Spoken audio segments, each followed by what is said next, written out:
Житель Запорожья Дмитрий Катусенко 6 апреля 2018 года потерял единственного сына, 9-месячного малыша, который до этого никогда и ничем не болел. Подробности трагедии будничны для украинской медицины. К сожалению, у ребенка поднялась температура. Родители вызвали врача, дали сыну прописанное им лекарство. Сбивали температуру, все. Вечером она опять поднялась под 40. Мы запаниковали, вызвали скорую помощь. Они сказали, что это ангина, и надо ехать в инфекционку, иначе пишите отказную. Почему-то в инфекционку, а не в детскую. Маленького Левочку привезли в Запорожскую областную инфекционную больницу ближе к полуночи. В такое время не все доктора утруждают себя постановкой диагноза, откладывая все на утро.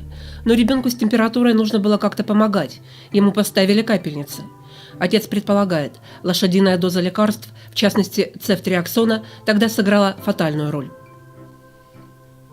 Они довели ребенка за 18 часов до смерти.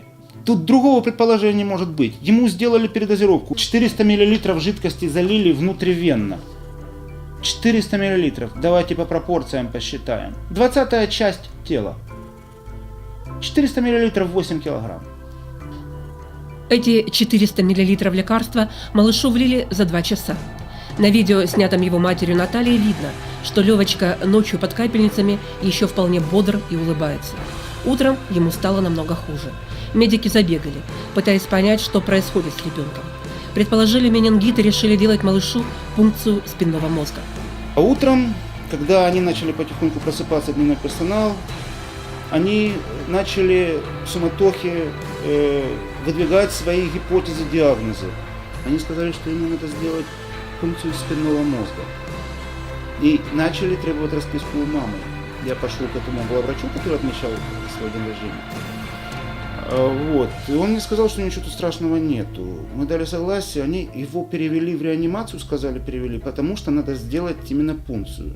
Он уже был не в состоянии вообще реагировать ни на что. И ему сделали пункцирование спинного мозга. Однако все, что в попыхах пытались предпринять эскулапы, ухудшало состояние ребенка. Несмотря на то, что он находился в отделении реанимации, назначение которого спасать пациентов, именно здесь случилось самое страшное. В 17:35, когда я позвонил зав. Отделением Стрижаку, зав. Отделением этим, он мне сказал: поднимитесь, и сообщили нам, что, к сожалению, он умер. Я спросил, во сколько, он сказал, жена потеряла сознание. Я сказал, во сколько, он сказал, в 17:25. Вот. Потом оказалось, что они в анамнезе написали 17:35, а клинико-экспертная комиссия вообще написала 17:45.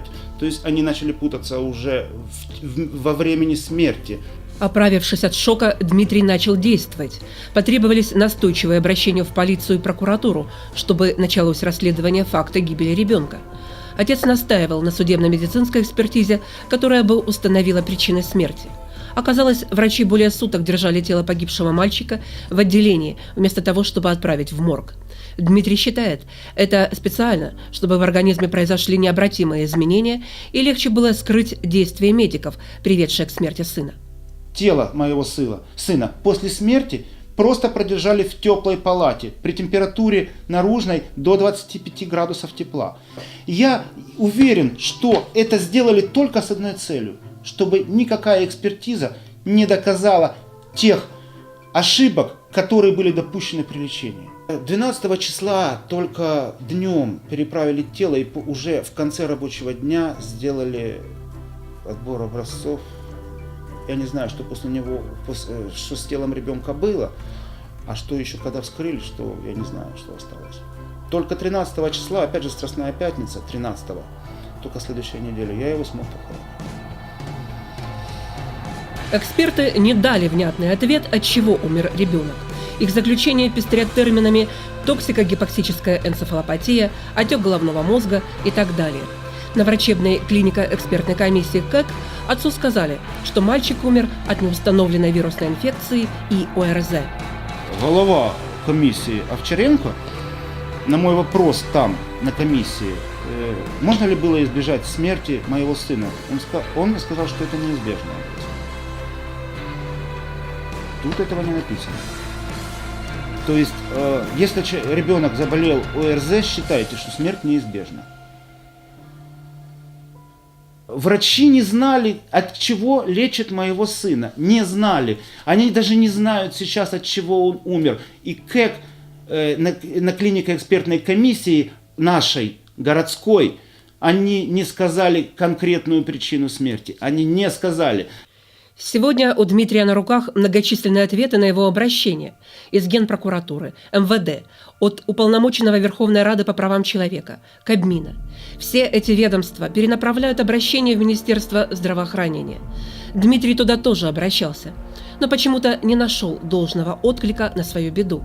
В министерстве пообещали провести клинико-экспертную оценку качества оказания медпомощи, но обманули. Уже более полугода волокитят этот вопрос. По обещаниям МОЗ Украина должна была пройти клинико-экспертная комиссия. На данный момент она до сих пор не проведена, уже следующий год пошел, 7 месяцев, как с ними переписку ведут. Я ездил в Киев, 1 раз в месяц должна принимать Уляна Супрун. Я на этот прием записался, мне позвонили, что приезжайте. Я приехал, ее не было, и говорят, что она никогда не приходит. Был Гаврилюк, а 22 октября МОЗ пишет: найближчим часом буде проведена клініко-експертна комісія, вас повідомить. 9 ноября, найближчим часом, Лінчевський подпись, вас повідомить. Министерство охраны здоровья, вот еще 2 ноября, Гаврилюк, провести найближчим часом. Я не знаю, какой это термин в МОЗе найближчим часом. Какой он имеет, я так понимаю, знак бесконечности. Отец погибшего мальчика искренне не понимает, почему Министерство здравоохранения, которое называют реформаторским ведомством, так равнодушно. Попытка Дмитрия достучаться до главного реформатора украинской медицины Ульяны Супрун завершилась неудачей. Я обращаюсь к вельми шановной пане Супрун. Бумаги, заверенные вашими замами, вашими помощниками. Неужели они вам не доносят эту информацию? Неужели вы не читаете, что сотворилось с моим ребенком? Это же будет повторяться. Если это все спустить с рук, это все повторится. Недавно я уже в этом году написал в Твиттере на официальной страничке МОЗа пани Уляны комментарий с этим, я думал, хоть там донести. Я был в шоке на следующий день, когда узнал, что меня просто заблокировали и удалили этот комментарий.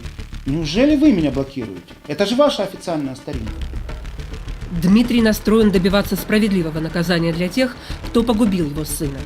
Он теперь отчетливо понимает, почему случилась беда, и почему в Украине так сложно добиться справедливости человеку, пострадавшему от безразличия врачей, которые когда-то давали клятву Гиппократа, однако не всегда ее выполняют. Побачивши журналістів, головний лікар Володимир Шинкаренко просто утік. До побачення. Пане Володимире, то ви з нами будете розмовляти чи ні? А мы хотим увидеть конкретно лист назначений, что делать, дозировка, которая вводилась непосредственно, какие препараты вводились, взаимодействие, потому что в состав комиссии мы ввели и эксперта по побочным действиям лекарственных средств. Мой ребенок попал в руки неквалифицированных специалистов. Чем и поплатились мы его жизнью и своей. В нашей стране круговая порука между медицинскими сотрудниками, и я это пережил на собственной шкуре и на собственной жизни, и на жизни своего сына. Я добьюсь, чтобы виновных наказали. Я свою жизнь положу, потому что мою жизнь уже искалечили. Убили моего сына и мою жизнь, искалечили нашу жизнь. Я добьюсь этого, когда пройдет суд. Я даже не сомневаюсь, что справедливого наказания не будет. Но я буду идти дальше. Я буду обращаться в Страсбург. Вот пачка документов для Страсбурга.